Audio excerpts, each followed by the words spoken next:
Hi, everyone. Thanks for coming. My name's Carly. I'm the program director at Interactive Ontario. So we've been hosting the Arts Futures series throughout the summer. This is our closing event, so thank you very much for coming to help us wrap up the series. I'm really excited about tonight's talk. Before we get started, I just want to say a few thank yous really quickly. One is to the Cultural Human Resources Council, which is our partner. They're co-hosting this series with us, as well Canada Council for the Arts through their Digital Strategy Fund. They have supported the series and made it possible. And I'd also want to mention, if you're in the arts and you have a digital project in mind, check out the Digital Strategy Fund. They'll have a deadline again this fall. The guidelines are on Canada Council's website. It's a really great program, so definitely check into that. And as well, I'd like to say a big thank you to TMAC, the Toronto Media Arts Centre. We're in their lovely space today, so we've been hosting all of the sessions here, so thank you very much to Jenny and everyone at TMAC for the space. So now I'm going to turn things over to our speaker. I'm really excited to present Jarryd Huntley. He is a Civic Tech Fellow at Microsoft and plays important roles in Cleveland's game development scene as both an academic by teaching game development at Lorain County Community College and as an independent game developer. His studio, Polytundra LLC, just released their debut title, Art Club Challenge, which was featured in the 2017 Smithsonian American Art Museum Arcade. With talks at universities and conferences, including Indiecade and GDC, he brings a unique perspective by drawing on his experiences from software engineering and as a professional musician. In addition, he recently finished co-authoring his first book, Game Programming for Artists, which is available now. So I will turn things over to Jarryd.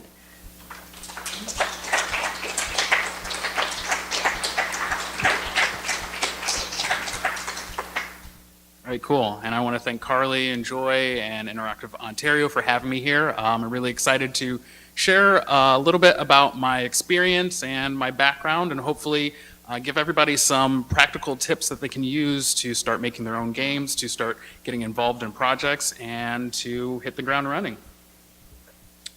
So this talk will kind of be about my journey into the game industry. I'll add some useful tips, things that I've learned along the way, and passed on to other people, and they've found useful as well. So the first thing I want to throw out there for this talk is to consider yourself. A lot of times in the creative culture, I find that we kind of forget to think about ourselves, to think about our desires, to think about what we're creating, and we kind of create for other people. But oftentimes I find when we create for ourselves, those are when those genuine experiences come out. So just kind of keep that in the back of your head as we're kind of going through this.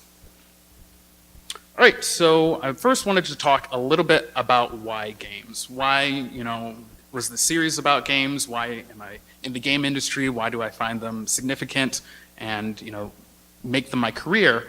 I think a lot of people in the room might be familiar with games and why they're significant, but I just wanted to kind of level set and put that out there, especially if someone's new to the game industry or the field of games as art, just kind of cover some baseline topics. So games are culture. Today, games pretty much have infiltrated all aspects of modern life. TVs, movies, books, dance, etc. It would be nearly impossible to go a whole day without hearing about a game, without interacting with a game, or seeing something related to games. Whether it be seeing somebody playing a game on the bus or the subway, hearing people talk about it, seeing a movie that's related to a game, games have infiltrated our culture, and they're a significant way for us to spend time, to interact with each other, and to enjoy media experiences. Games are also communication. This is kind of contentious, and I know everybody has their kind of favorite definition of what a game actually is, the definition of a game. Probably my favorite definition of a game is stylized human interaction. Games can be a conversation between the player and the designer. They can be a conversation between a player and another player, or they can be a conversation between the player and themselves. One of the things that's interesting about games is that they can allow us to communicate in new and different ways that weren't previously accessible in other forms of art, or we can have communicate in more effective ways. Games are also expression. We can use our games to express ourselves in different ways. gender, orientation, race, religion.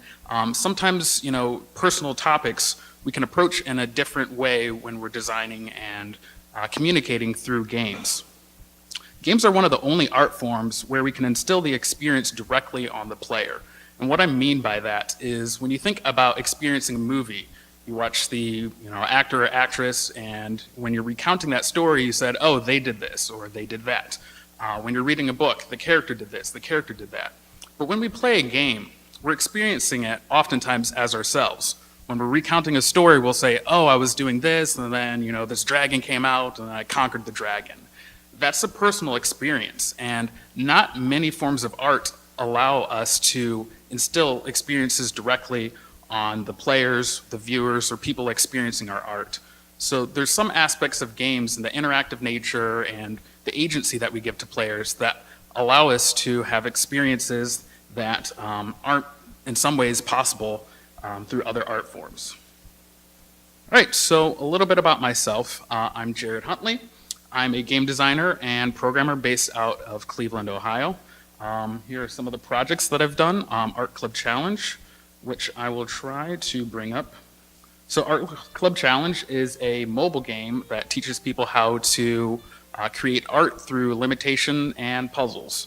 So you're given a blank canvas and 4 colors, and you can only make rectangles and squares. So this challenge right here is to make a black cat.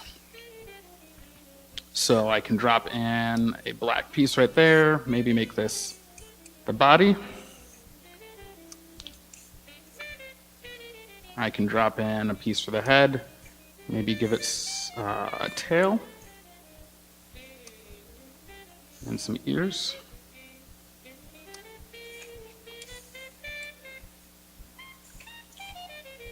The next part of the goal is to give it a red color and a bell, so I'll quickly do that.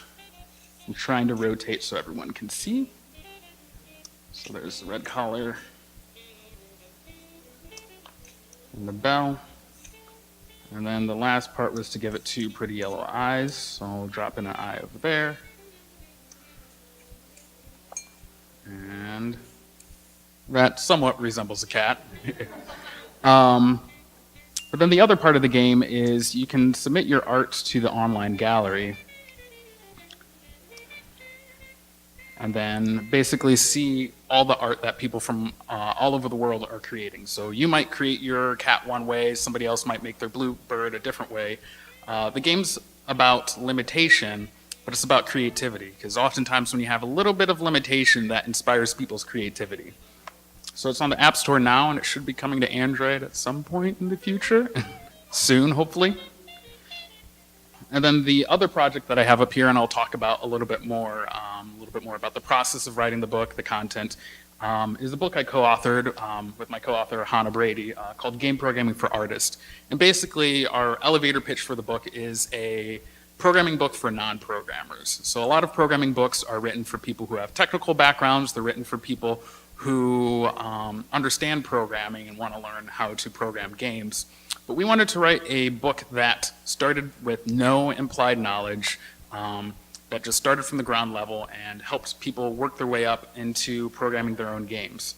So that released last year, and it's available online. Actually, let me put this back up. So I want to talk a little bit about my background and how my path and how I took my path into the game industry.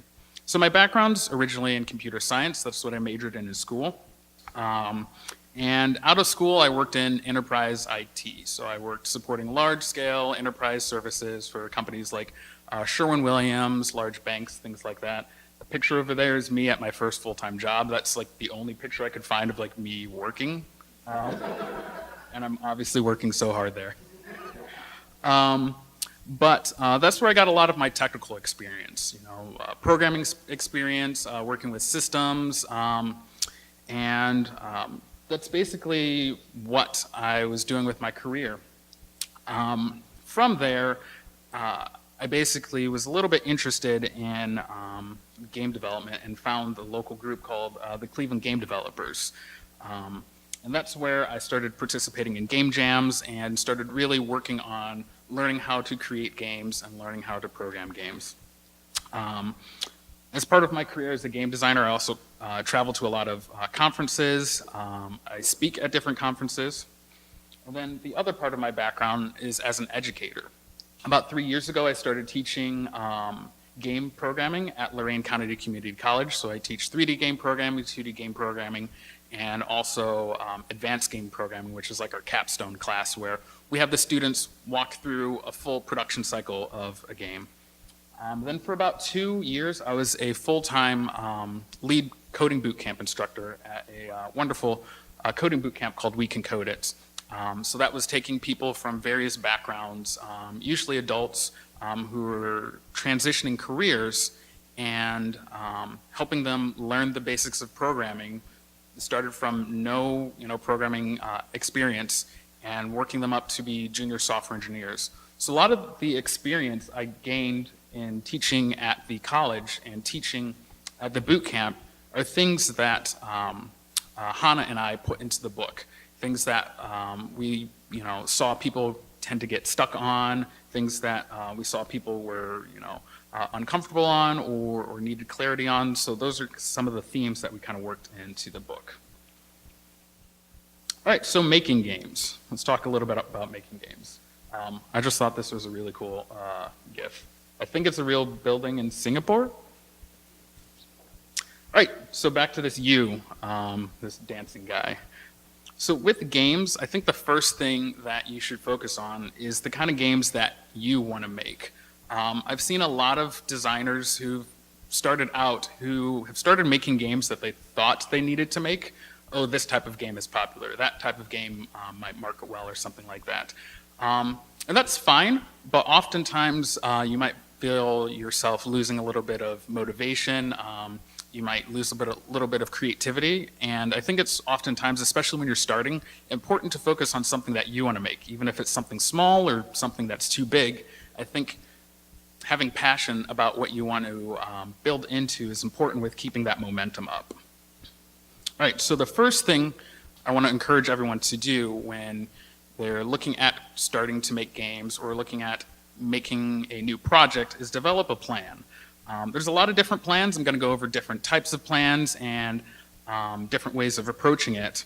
A plan could be getting a game out. A plan could be becoming familiar with a new game engine, working with a new team member or a new tool set. But having some type of goal and a plan really helps you track your progress, really helps you stay motivated because you can kind of gauge how close or far you are to your goal. Rather than a goal like I want to make games, which is kind of like a big goal, but where are you in that point of making games? It's kind of hard to track. So if you have some type of goal, a lot of times that can help you keep pace at where you're at. Like I mentioned earlier, my background was in enterprise IT. So how did I go from working full-time in enterprise IT to working in game development? My background is in software engineering, and as a teenager, I was a little bit interested in making games. That was before Unity and things like that. So I kind of ran into a dead end and forgot about that. But once I was in college learning how to program, I was like, oh, I can maybe learn how to program games. And I started kind of tinkering around with things, and I found a local group, like I mentioned, the Cleveland Game Developers. So I started participating in game jams. From there, I started working on projects, small projects. Some of them, didn't finish. Some of them, I did finish. But the important thing is that I was working on projects. From there, I started working as an organizer of the group. And as an organizer, I had a responsibility to help, welcome new members, to help answer questions, and that kind of encouraged me to seek out more knowledge, to get a little bit more experience as to the recommendations that I could give people. That picture I found, that's of me participating in the first game jam I ever participated in. So that was Global Game Jam 2012. I have a laptop, I have a little soundboard on a chair. I was actually doing audio stuff that whole game jam. I didn't do any programming, which was kind of a little bit weird. But that was the thing that kind of gave me that spark to get into game development. So this whole kind of path into game development is what you might call a non-traditional path into game development. But the thing is, I think every path into game development is non-traditional. The game industry is so new, it's a very diverse field. There's a lot of different skill sets and a lot of positions that are being created and realized all the time. I think everybody in games has a non-traditional path. And so a lot of times I'll talk with somebody who wants to get into game development and they're like, oh, well, I didn't go to school to study this, or I didn't do this when I was a teenager, or these different reasons why they might feel excluded. But one of the things I want to encourage everybody is that don't count those as negatives, count those as positives. If you have experience in something that's unrelated to games, you can bring that experience into working on games. If you have experience, working on art installations, or if you have experience with psychology, those are all different fields that can directly play into game development. So think about your diverse set of skills, think about your life experiences and how you might be able to bring those into into the types of experiences you want to create with games.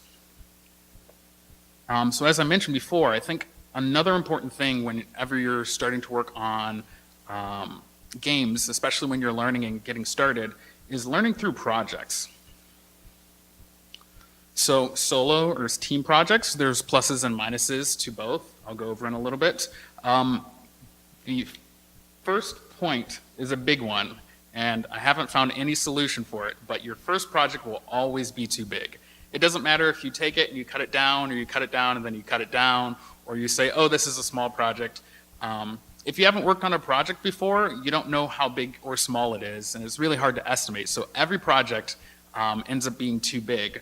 But why I'm mentioning that is just realize that sometimes you might need to cut things down, sometimes you might need to ask for additional help. My game that I mentioned, Art Club Challenge, I actually don't know how long it took for me to make because I started and stopped a number of different times. From the first demo to it actually being released, I think was about 5 years, but I think I started and stopped about 3 or 4 different times in there. So cumulatively, I don't actually know, maybe 2.5, maybe 3 years, but there is a ton of different experiences that I learned from that project and things that I wouldn't have learned had I not seen it all the way through from start to finish. So my next point reads a little bit weird, but I worded it like that on purpose. So I worked on a solo team first. That seems like those two things are in contrast with each other. So down there in the corner is a picture of my buddy Mike. Mike Sill, he's a 3D VFX artist. He works on games and Hollywood films. But when we were, he now lives in LA, but when we were both in Cleveland, we were both starting out working on games, but we wanted to keep motivated. We realized that we were losing motivation, that it was hard to keep focused on our games. And so what we ended up doing is we were working on 2 separate games, but we would coordinate times where we'd work together. So we'd meet at his office and we would just hang out and work on games kind of side by side. When that wasn't convenient, we'd actually just open up Google Hangouts, not even talk to each other, just have Google Hangouts or Skype open and just know that there's somebody else on the other side of that, that chat window also working on something. Occasionally, we might be working in silence for like 45 minutes, and then we'd hear somebody go like, yeah, and we'd be like, oh, you got that feature working or something like that. That's a really good way of just staying motivated. So if you can find somebody who's working on a similar project, or somebody who wants to collaborate, or just somebody who just wants to meet to work on things, that can be a great way to stay motivated to work on your projects. Once we demoed our games at an expo, I kind of worked on my game solo. Then the book. So the book I started out solo. But the thing is, as I mentioned, my background's in computer science. I had never written anything probably more than 5 pages long for like a college paper or something like that. So when the opportunity to work on a book came up, I had no idea what I was doing. And I happened to mention it to my friend Hannah. who is a narrative designer and a professional writer for games. And she was kind of checking in on me to see how my progress was going with the book. And I was, at one point I was like, it's not really going. She's like, well, do you need help? And from that collaborative process, we ended up co-authoring the book. So with working on projects, focus on learning the skills that are relevant to your project. Oftentimes, we'll look at the domain of making games and feel like we need to learn everything. We need to learn about AI, we need to learn about art, we need to learn about balancing or making the controls feel good. All that stuff will come in time, but I'd recommend focusing on the things that are relevant for your game. Because if you try to focus on everything, you won't be focusing on really anything. So if you focus on the things that are relevant for your games, you'll learn those experiences as they come up. And if you need to learn something new, just add that to your list of things that you'd like to learn and go from there. All right, so game programming for artists. So I'll spend a little bit of time talking about the book, talking about what we have in the book, and some of the lessons we learned. So as I mentioned, the process of writing the book was, I was kind of presented with this opportunity to write a book. I had no idea what I was doing. Hannah and I worked together to put the book proposal together, and then it was accepted. So now we had another problem. I didn't know how to write, and Hannah didn't know how to program. So we needed to figure out a way to work together. And so basically our process is I would just write as much as I could. I wouldn't worry about spell check. I wouldn't worry about editing. I wouldn't worry about content or flow or anything. I would just get the words on the page. From there, Hannah would edit it and start to read through it, fix it, and kind of digest the information. And why that turned out to be a really good process is that Hannah comes from a non-technical background, or a non-programming background, I should say. And so when she was going through those really, really rough drafts that I was churning out, she was learning about the things that I was trying to communicate. And so through both of our combined efforts, we ended up with something that had the technical substance, but then after it was edited, it read a lot better. And Hannah would review the questions that she came up with me. We'd have kind of a back and forth. And if she was kind of getting the concepts, we knew that we were kind of landing on those points that we were trying to hit. The important thing is that this process wasn't just what we came up with at the beginning, and then that's what we did throughout. We continually worked on improving the process through writing the book. So in the beginning, I think the first chapter of the book took us over a month to write. I want to say the last chapter in the book took us a little over a week. So by the time we were done with the book, we had improved on our process. So as you're working on your projects, think about your process, think about how you can improve things, think about how you can adjust things as you're going forward, especially when you're working with other people on your team. And that kind of goes into my next point with co-authoring. Naturally encourage cross-training. And that's the process that you can apply to any discipline. So if you have a programming background and you want to work with an artist, you can work on cross-training each other. That doesn't mean that the programmer necessarily needs to become the artist and the artist needs to become the programmer. But if you learn about each other's disciplines, that will make you able to communicate better, that will make you understand the other individual's problems a little bit more, and it can help you understand the holistic process of creating games. So even if it's just during a game jam, even if it's just for a small experimental project, I like to encourage people to work with individuals of different backgrounds. Sometimes people whose backgrounds don't overlap games at all. So art history background. Those types of things can kind of spur ideas and experiences that might not come up otherwise. So like I was mentioning earlier, think about people's backgrounds and how those can be an asset in creating different types of experiences. Right, so executing on the plan. So choose your resources. The awesome thing is right now there is a ton of resources, and it's a great time to get into game development. There's a ton of online resources, in-person resources to get into game development, higher education. So there's a lot of different places you can turn, but one thing that's a byproduct of that is that you might feel like there's a lot to absorb. So that kind of goes back to the point I made earlier with focus on the things you need for your game. So as far as engines, these are just a few of the more popular engines out there. Look through each one of those engines, kind of read about them if you're looking to get into game programming, and see what features you like. Look at the tutorials and see what interests you. Maybe go through a couple of tutorials. Maybe try tutorials with different engines and compare them to each other. One of the things I like to do whenever I'm evaluating an engine is come up with pick a simple game. So something like Pong or Pac-Man or Tetris, and try creating that with the different engines. And that's a really good way where you don't need to think about the game design. You don't need to think about creating the concepts. Those are things that have already been done and figured out. But if you're focusing on making Tetris in 3 different engines, you can say, oh, well, this part was easier in this engine. This part was a little bit more difficult.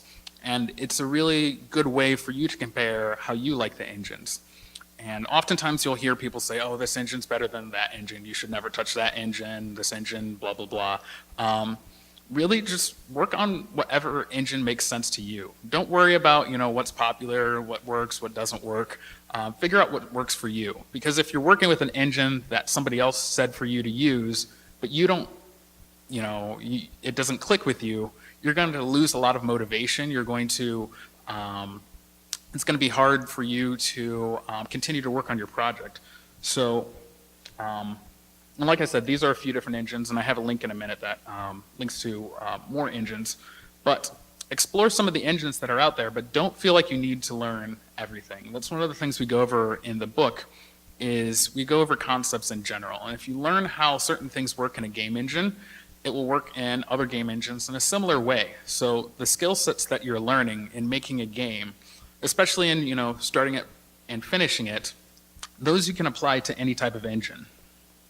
So these are just a few of the sites that are out there that you can use to learn about game development. There's a ton of channels on YouTube teaching game development. If you want to learn, how to make a game engine from scratch, or if you want to learn how to use one of these engines, there's a lot of tutorials that are available. The GDC Vault is the last 20 or 30 years of GDC talks that are up and available online for people to watch. I want to say it's everything. GDC basically picked a year and said everything older than that year is free. So it was like 2013 or something like that, or maybe 2015. So there's basically a ton of free videos online from industry professionals talking about the ins and outs of game development.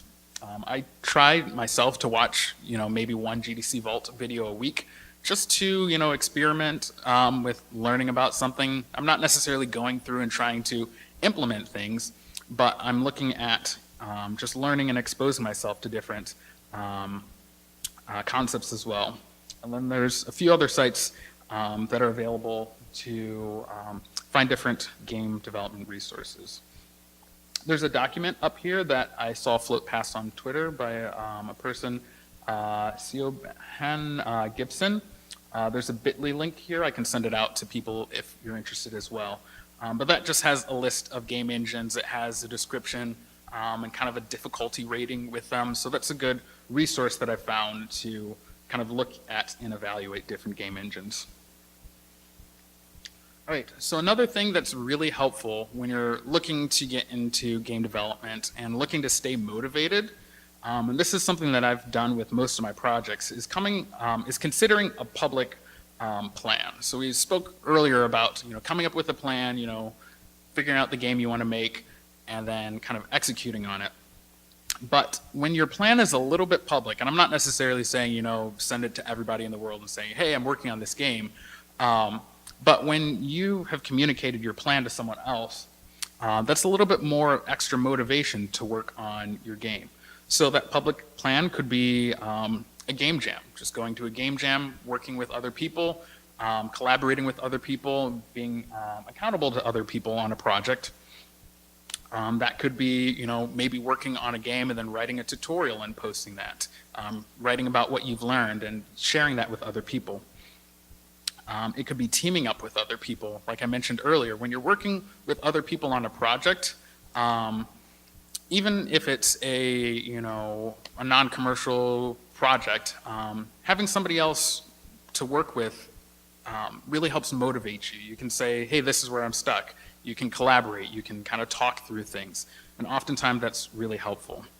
Other ways of having a public plan is just having a blog, maybe having a Discord where you just chat with other members about your progress and what you're doing, or even just telling a trusted friend, hey, this is what I'm working on, I want to get my game to this point by December. Even just communicating that on a regular basis can be a big motivator to keep up with working on your game and having those kind of soft milestones. All right, so this is another one that I see a lot of people who are starting game development getting stuck on. Before you start your project, one thing that I like to encourage people is figuring out if you're doing it for fun or for profit or for experimentation or a commercial project. Because oftentimes I've seen new creators work on a game and then 3/4 of the way through development they say, oh, I want to release this game on Steam or the iOS store. And oftentimes that's fine, but sometimes you might find that that really shifts the direction of your project, or that really shifts your motivation. There's a lot of different things that you might need to go through when you're considering making a game a commercial project. One of the things I like to compare it to is musicians. So I have a background in music. I perform with my brother's band. And if somebody just wants to write a song for themselves, nobody would think anything weird about it. And I don't think that games should be different. So if you want to make a game for yourself, for that experience, absolutely go for it. I think a lot of times the culture part of games kind of pushes this idea that games always need to be commercial, or they need to have this commercial component tied to it. And I think, especially if you're just working on making games and you're kind of going through that repetition of creating projects, it can really help free up kind of your resources. It can kind of help motivate you in that project and can help you stay motivated. So figuring out earlier than later if you want your project to be commercial or non-commercial can be really helpful in your project, especially if you're working with other collaborators. If you're working with other collaborators and you have a disagreement about whether you want it to be commercial or non-commercial, that's no fun to try to figure out. All right, so kind of wrapping up on the points that I wanted to go through, the important thing is develop a plan. And we spoke about a number of different plans that you can do, but consider sharing your plan with others, whether it be through a blog, a private Discord or Slack, or even just a friend. But sharing that plan and your goals and kind of where you want to be means somebody that can check in with you. It also means that you can check in with somebody when you're getting stuck, when you are having trouble. And just having that person that knows where you are in your process can be really motivating throughout your game development journey. We all come from different backgrounds, so make sure you always count that as an advantage.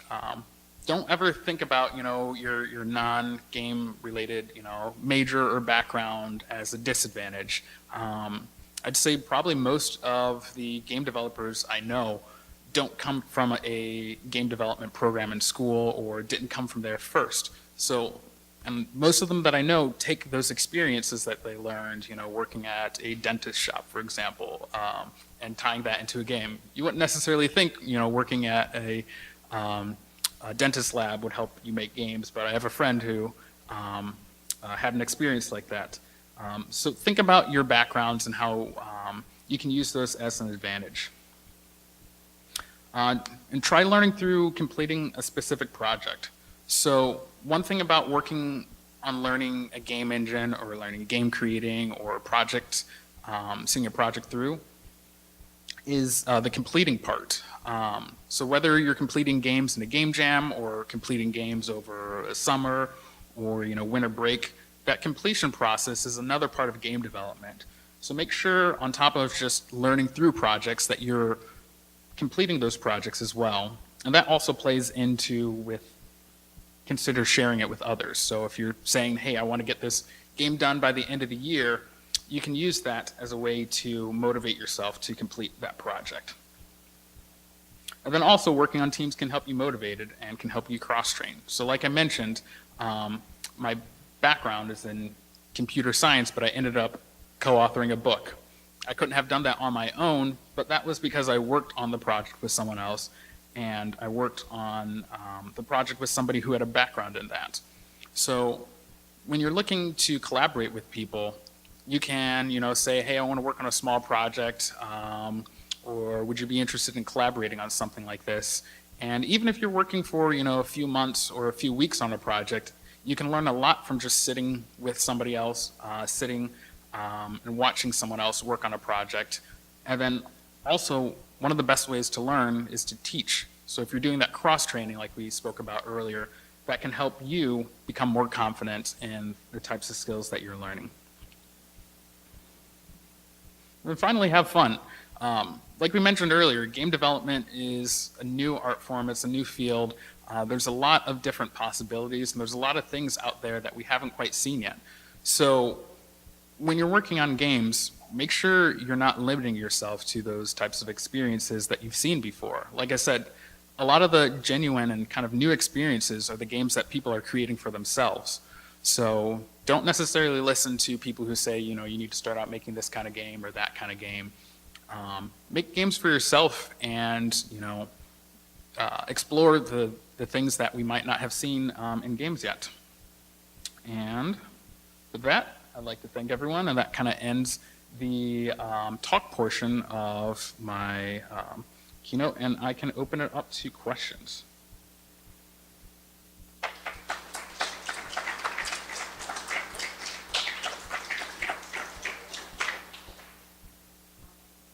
Yeah, okay, so the question was on, in my experience, have I seen people from specific backgrounds encounter specific obstacles when getting into game development? I think the thing that I see the most is people thinking that they're limited to something. So it's somebody coming from a background, a business background, like, oh, I can only do business. Or somebody coming from an art background, oh, I can only do art. But one of the beautiful things about game development is it's so cross-disciplinary. So you can be a business person that can be an audio person. You can be a artist that's a programmer. So whenever you're looking into game development, especially when you're collaborating with different people, explore different things. On my game Art Club Challenge, I learned some things that, I don't necessarily enjoy the level design aspects of game development so much. I kind of enjoy the systems development. So not limiting yourself to, what you think role you might fit into, I think is a really good approach when you're getting into it. So the question was on, from people coming from various backgrounds, how do you navigate whether to approach the AAA or the kind of smaller indie side if you want to approach it as a career? So I think a lot of that has to do with the type of role you're looking to fill. A lot of what I was talking about applies to indie game development, but it also applies to AAA development. The difference with AAA development is because you're on a much larger team, you're often able to focus on a very specific role. So if you want to be a armor designer, that's what you want to do. You want to focus on, designing the stats for, horse armor or something like that. You might be able to do just that. When you're on an indie team, you might need to learn, a couple different jobs and wear a couple different hats. You might need to learn, about the business. So like I said, I have a software engineering background. I got into game development, but when I started my company, I needed to learn the business side. I needed to learn a little bit about accounting, and then I learned I didn't like that at all and got an accountant. So there's a lot of different roles that you might need to fill on a smaller team, but on a larger team, you might be able to focus on very specific things. So the question was, if you're not sure if you want to, embark on game development as a career, how much time should you be investing into kind of experimenting and learning about game development to see how much you like it? I would say more so than the time you're investing is make it consistent. So if you can do game development once a Friday for 3 hours, kind of commit to that. If you can do it Saturday mornings for a couple of hours, kind of commit to that. When you have a regular cadence, you can kind of know what to expect, and it makes it a lot easier to kind of, project manage for yourself. But if you have, maybe 3 hours here and then it goes a whole month, by the time you come back to it, you're going to be kind of like, oh, where was I? Then it's kind of a little bit harder to get back into it. And then you're kind of less motivated to get back into it. And then it's kind of this, reverse snowball. And so I found a lot of times, a consistent basis makes it a lot easier to kind of plan for things. And I guess kind of a second answer to that is do some research into game studios. So if you're looking at a small indie studio or a large AAA, go to their website, look at their position listings, look at the types of skills that they have listed, as needed for that role. Look at the types of tools and maybe start fooling around with those tools. If you're like, from the get-go, you're like, I want to be a level designer. And then you look at one of those listings, you start playing around with the level design tools, and you're like, I don't like this at all. You can learn something through that process. And so looking at what's current and what the studios or, even following development blogs for, indie studios can give you kind of a clue as to what it might be like at one of those studios. Another thing, I guess a third answer, sorry, is if you're on Twitter, oftentimes you can reach out to people who, might work at a studio or, work on one of these games. And oftentimes they're really open to answering questions about, their day-to-day jobs, what they're doing, and answering questions as much as they're able to. I mean, obviously they can't talk about secret projects and things like that. But I know people who have reached out to people at studios and have learned things about that specific studio or working in that domain. So your question is on you have a skill set that you're focusing on and where to find those job opportunities. So one thing that I'd recommend is just networking, and not necessarily the traditional way of networking, but there's events in Toronto I know about, that are held here at TMAC or game jams like Toe Jam. A lot of times you can just meet people and interact with them and get to know them. And I know a number of people or people who are just out of school who've gotten job opportunities, maybe not right when they graduated, but they became friends with people, they met them, worked on a project, and then when there was an opening, somebody said, oh, hey, this person was, I worked with them at a game jam, or they came to, a speaker night here or something like that.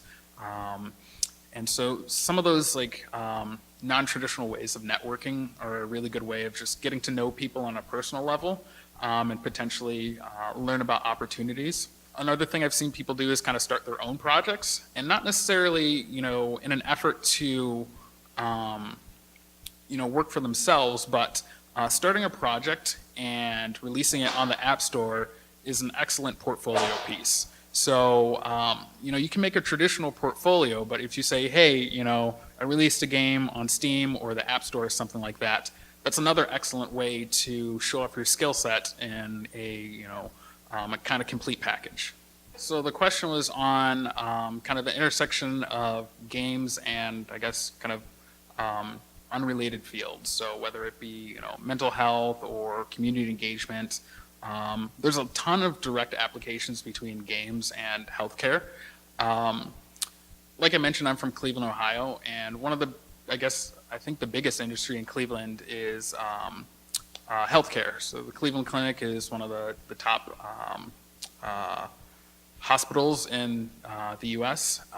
We also have another hospital system that's one of the top, and so there's a ton of biomedical startups and things like that. I know at Ohio State in Columbus, there's a researcher, I want to say Lynn Gauthier, who used the Kinect motion capture camera to help rehabilitate stroke victims.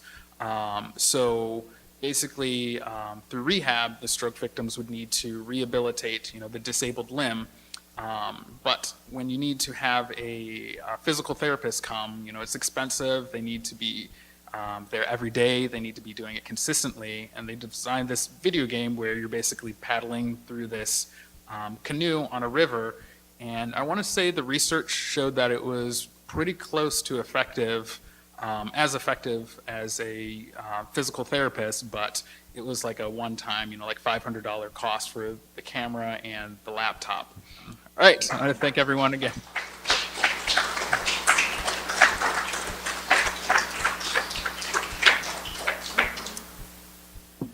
Thank you so much, Jarryd. I want to say a big thank you to Jarryd for making the trip to Toronto when he's on his way to PAX. So I really appreciate you taking the time to come and speak with everyone today. Thank you so much. And I'd like to say, yes. I'd like to say again, thank you to TMAC for hosting us here in their lovely space. If you're interested in games, interactive media, new media, all sorts of media arts, check out what they have going on in here. There's always something happening, usually more than one thing happening here every day. So definitely look into what's happening here at TMAC. Check out Canada Council's Digital Strategy Fund. And I'd like to say a big thank you again to Canada Council for supporting the Arts Futures series. We've had a really great time over the summer looking at the intersection of art and digital, and they made it possible. So thank you to them, and thank you to everyone for coming, and for people who are going to see this online, thanks for watching.